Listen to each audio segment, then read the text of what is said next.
নমস্কার বন্ধুরা, welcome to Swapna Bengali kitchen. আজ আমি আপনাদের সঙ্গে শেয়ার করব আর মাছ। এটা আমি কাঁচা রান্না করব। মাছটা খুব টাটকা, আমি ভালো করে ধুয়ে নিয়েছি।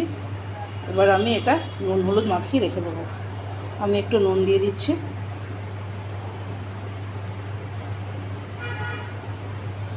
হলুদ দিয়ে দিলাম, আর আমি একটু কাঁচা তেল দিয়ে দিচ্ছি। এবার আমি মাছটা ভালো করে মাখিয়ে রেখে দেবো। আমি একটা কড়াই বসিয়ে দিয়েছি, এতে আমি সর্ষের তেল দিয়ে দিয়েছি। এটা আমি সর্ষের তেলে রান্না করব। আর এখানে আমি আলু কেটে নিয়েছি, আলুগুলো আমি ভেজে নেব প্রথমে। আর একটা টমেটো নিয়েছি, আর আমি কাঁচা লঙ্কা পেকে গেছে, আমি এইগুলো দেবো। আর একটু রসুন, একটু আদা, একটু পেঁয়াজ। এদিকে আমার তেলটা গরম হয়ে গেছে, আমি এতে প্রথমে আলুগুলো ভেজে নেব।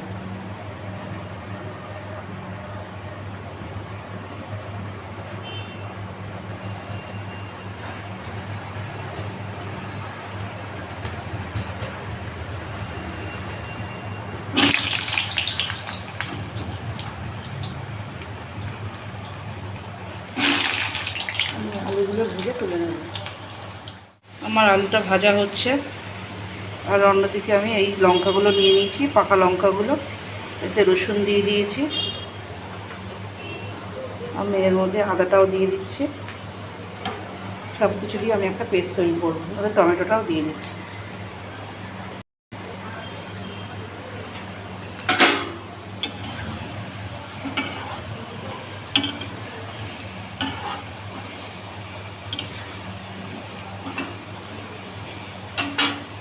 আর আমি এটা পেস্টটা তৈরি করে নেব।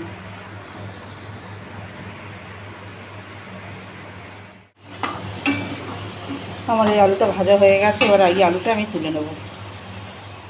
আমি আলুটা তুলে নিয়েছি এখানে ভেজে। আর এই তেলের মধ্যে আমি একটু জিরে ফোড়ন দিয়ে দিচ্ছি।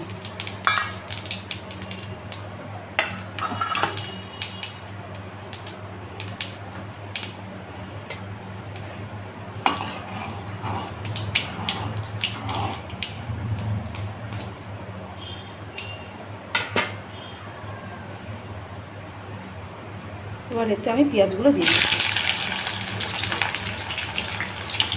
পেঁয়াজটা আমি সুন্দর করে ভেজে নেব। পেঁয়াজটা ভাজা হয়ে গেছে, আর এই যে আদা রসুন টমেটো লঙ্কা বাটাটা আমি এতে দিয়ে দিচ্ছি।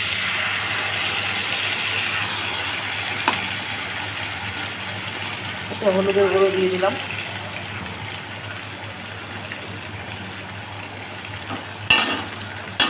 জিরের গুঁড়ো,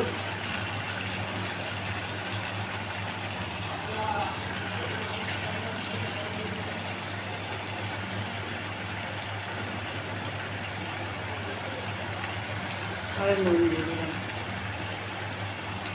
এবার মশলাটা আমি ভালো করে কষিয়ে নেব।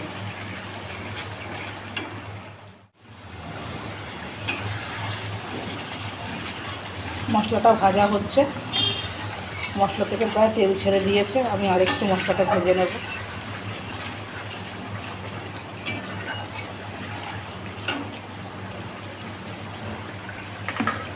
আর এই মাছটা আমি ফ্রিজ থেকে বার করে নিয়ে এসেছি। এটা আধা ঘন্টা নুন হলুদ আর কাঁচা তেল মাখিয়ে রেখে দিয়েছিলাম। আমি প্রথমে বলেছিলাম এই মাছটা কাঁচা করব, তাই আমি এটা ভাজিনি। মশলাটা ভালো করে ভাজা হয়ে গেলে তারপরে আমি এই মাছগুলো দিয়ে দেবো।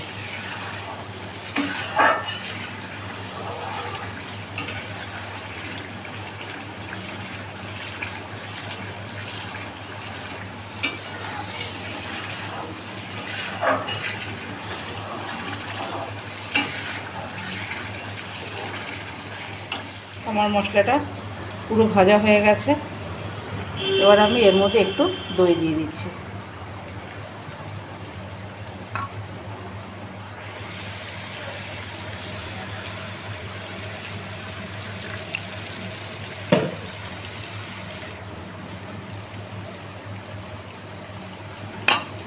আমি দইয়ের বাটিটা দিয়ে দিলাম। আমি গ্যাসটা একটু কমিয়ে দিয়েছি।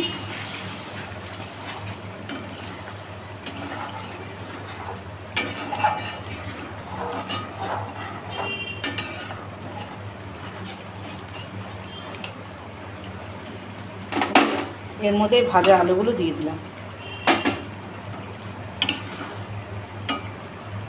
ভাজা আলু দিয়ে আমি ভালো করে এবার একটু ভেজে নিচ্ছি। গ্যাসটা বাড়িয়ে দিলাম।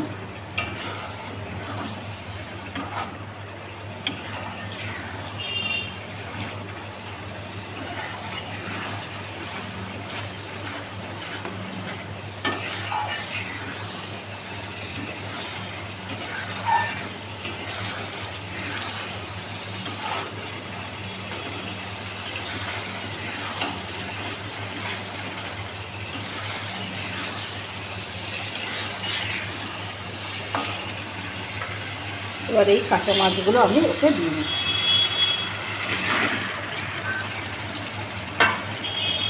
মাছগুলো দিয়েও আমি একটু কষিয়ে নেব।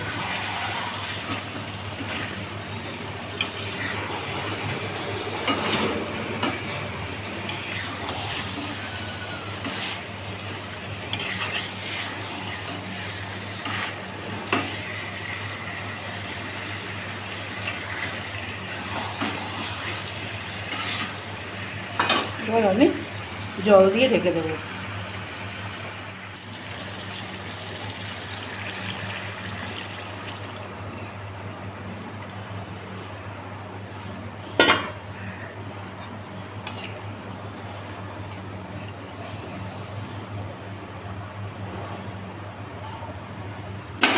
এবার আমি এটা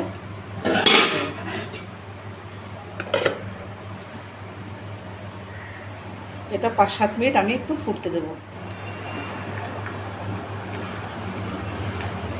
আমার এই ঝোলটা ফুটে উঠেছে। এবার আমি এর মধ্যে রোস্টেড গরম মশলা দিয়ে দিচ্ছি। আপনারা এইভাবে বাড়িতে একবার বানিয়ে খেয়ে দেখবেন, খেতে খুব সুন্দর হয়। আমার এই রান্নাটা যদি আপনাদের ভালো লেগে থাকে, লাইক, শেয়ার, কমেন্ট করবেন, সাবস্ক্রাইব করতে ভুলবেন না। এতক্ষণ আমার সঙ্গে থাকার জন্য ধন্যবাদ।